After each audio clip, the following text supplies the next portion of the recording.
We'll be testing yung yung Insta360 mic Air.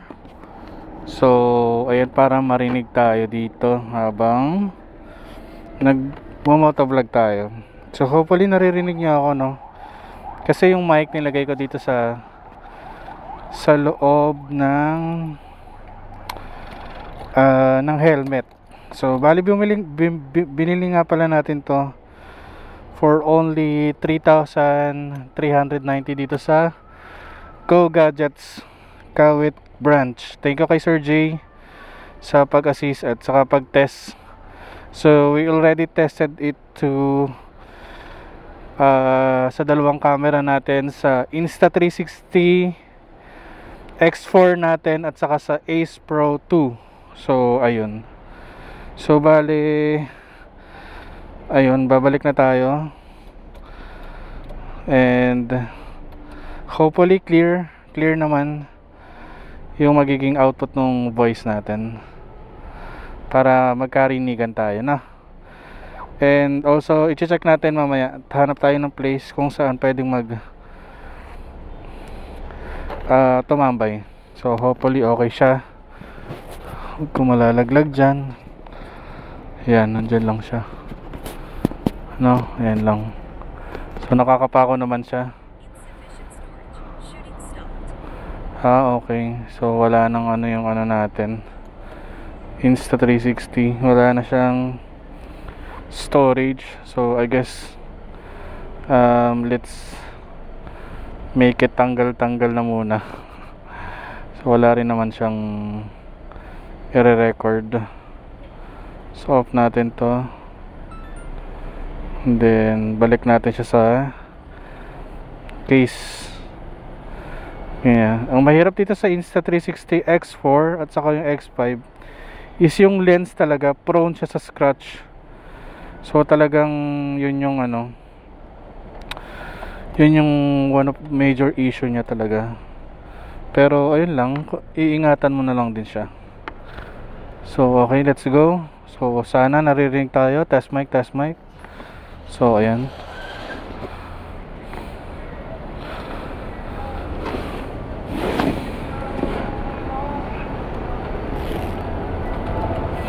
Ayan. Okay, let's go.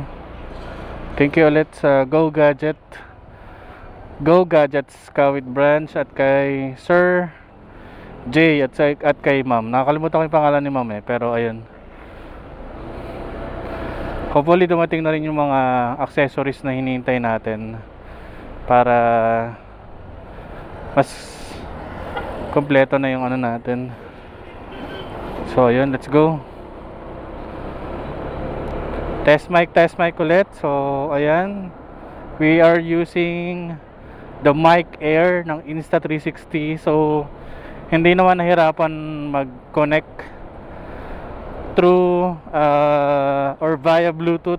Okay naman siya so far.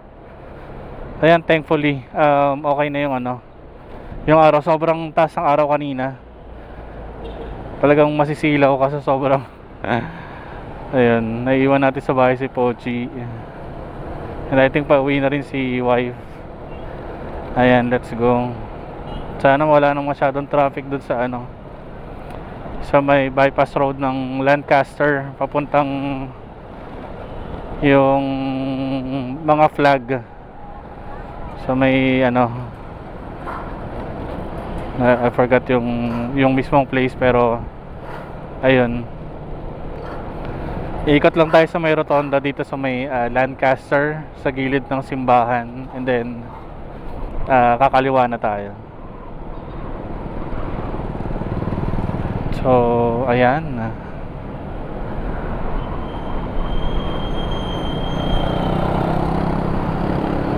Ang magiging test siguro natin is yung clarity ng voice kapag ganitong mga biyahe na ganito kaingay, no? we are expecting sana na magiging okay yung voice tulad yan yun. Best example yun. So i-review natin yan mamaya pag uwi. So bali dito tayo iikot, mag exit tayo dun sa kabila sa may kaliwa. So ito yung binabanggit ko, simbahan ng Lancaster. So ayan, ayun, ganda rin, no? Lancaster New City. Ayan, napakalaking ano nito, napakalaking subdivision na. Ayan, ikot lang tayo dito and then exit tayo sa may kanan pala, I mean kaliwa kanina, pero ayun, ikot na tayo sa may kanan, exit na tayo.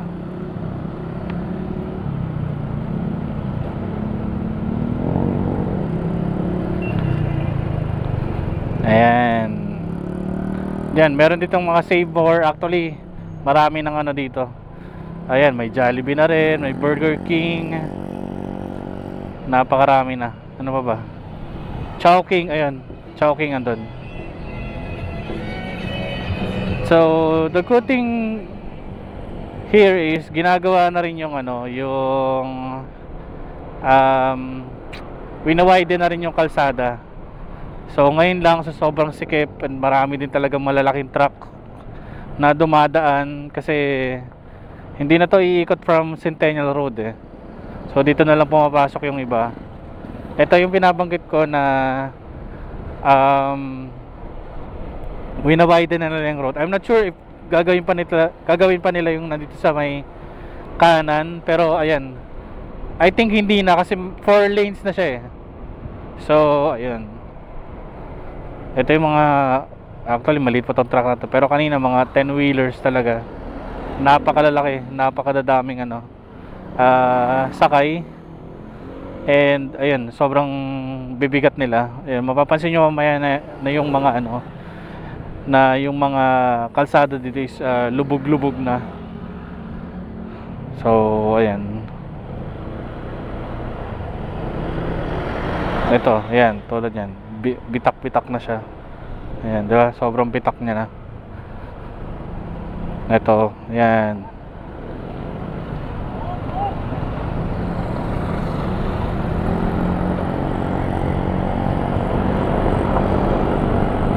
Oops. Oh.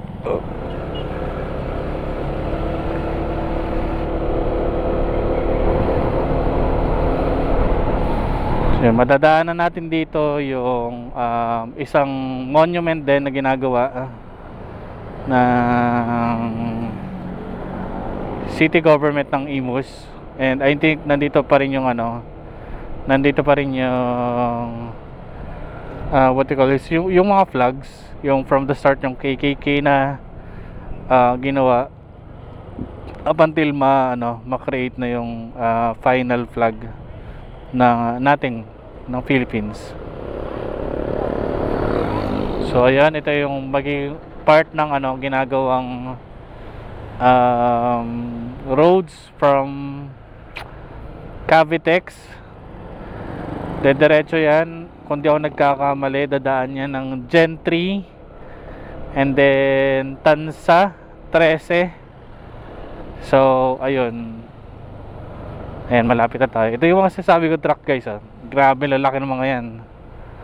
O, diba? Can you imagine gaano kabigat yan? So ayun, bumibigay na rin yung mga yung kalsada. So ito yung sinasabi ko na ng mga flags. Ayan, at saka yung monument na yan. Ayun, saka ito. So I think may mga binibuild pa sila dyan. Hindi ako sure kung simbahan yung nasa ilalim ng malaking statwa eh. Pero dati pwede dyan mag-jogging, pwede dyan maikot-ikot. Medyo hindi lang siya na-maintain ngayon. I'm not sure what happened. Pero ayun, siguro soon magpapalipad tayo dyan ng ito yung flag dati. Yan, actually to wala to dati. So ayan yung flag, yan.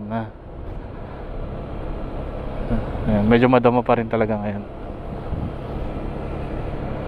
So yun, kung kanina napaka taas ng araw, ang bilis naman bumaba, di ba? 5:23, which is kanina 5 lang. Grabe. Ayun, test mic pa rin tayo. We are testing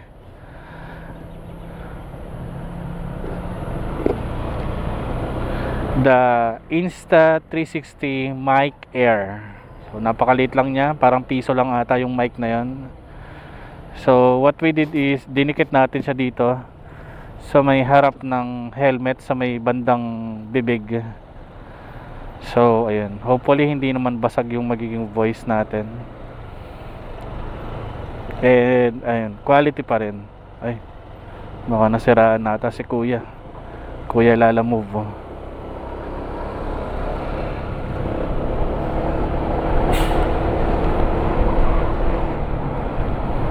So ayun, ikot tayo dito sa may rotonda. Ito yung na-post ko na rin sa mga shorts video ko.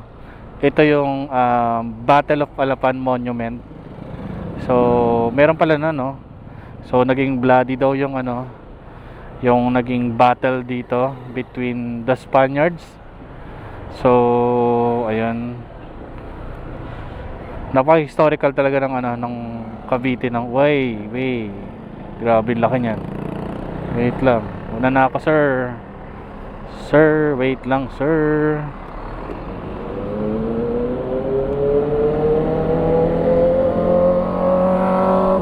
Yan. Tingnan natin kung maririnig pa rin niya yung ganong tunog. So, yan, mga screamer bike yan. So, ito na yun, mga sir. Mga ka-adventures. Ito yung binabanggit ko na labanan sa Alapan Monument. So ayan, may mga nagpapapicture pala, no?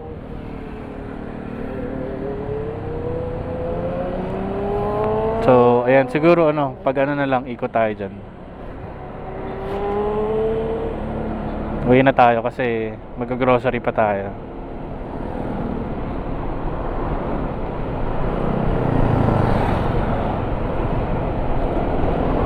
So dito, isa sa mga bypass papuntang Bukandala. So madadaanan natin yung SM Center Imus.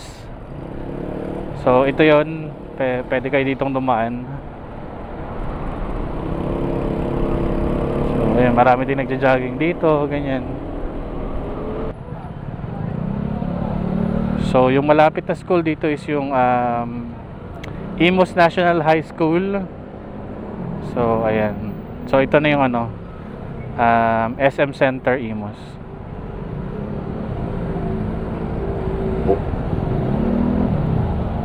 What happened? Ito, ayan.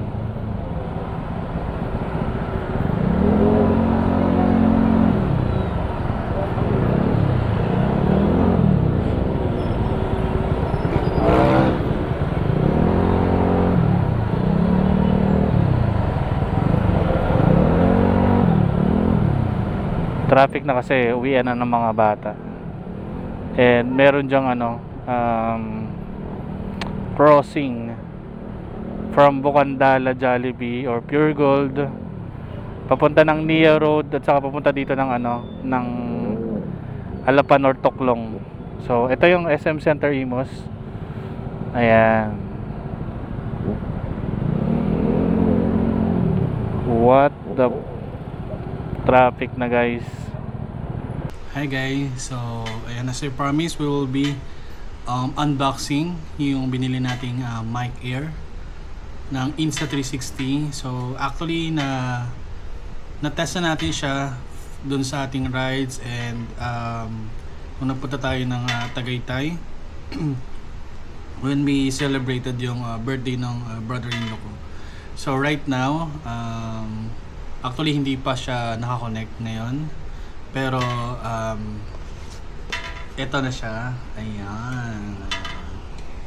So ito yung Insta360 Mic Air nila. So this one, ang kasama lang niya is yung actually hindi kasama yung receiver kasi via Bluetooth na dyan, check natin.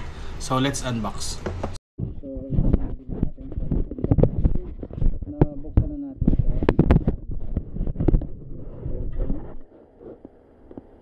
So yan, kasama lang yung manual niya. hopefully nakuha na natin yung mga stickers and everything. So ayan, so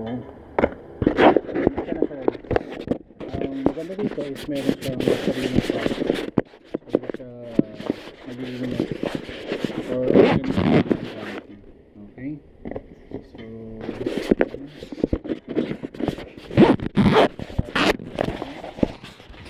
So yan ito na siya. So ito na yung pinaka transmitter niya, guys. Ayan. Ayan. Tapos meron siyang kasamang clip magnet. Ayan. Ayan, magnetic yan siya, guys. Dito pala siya. Ayan. Magnetic yan. Ayan. Tapos saka hindi siya talagang ayan, sobrang dikit niya. Tapos meron din siyang magnet din ulit. Ay, wala. Magnet din ulit. So ito yan. Diba? Sobrang lakas. Ano siya? Madikit talaga siya. Ayan. Ayan, dikit na natin siya dyan. Tapos clip na natin dito. Sige, mamaya papakita ko na lang sa inyo, guys. And nakasama pa doon sa pouch is meron siyang, of course, meron siyang charger. Ayan. Ayan. Dito lang kinakabit yung niya pag i-charge. Ayan, pwede sa mga cellphone charger nyo or sa computer, laptop, pwede rin yan. Tapos ang kasama pa niya sa loob is meron siyang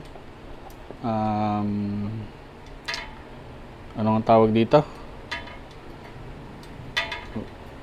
Meron siyang, nakalimutan ko yung tawag.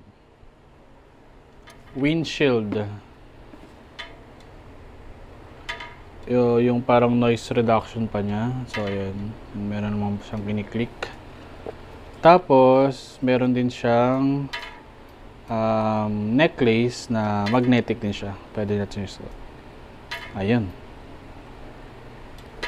Guys, ayan, ito na. Ginagamitan natin yung ngayon, yung mic. So, ayan, I think, ayan.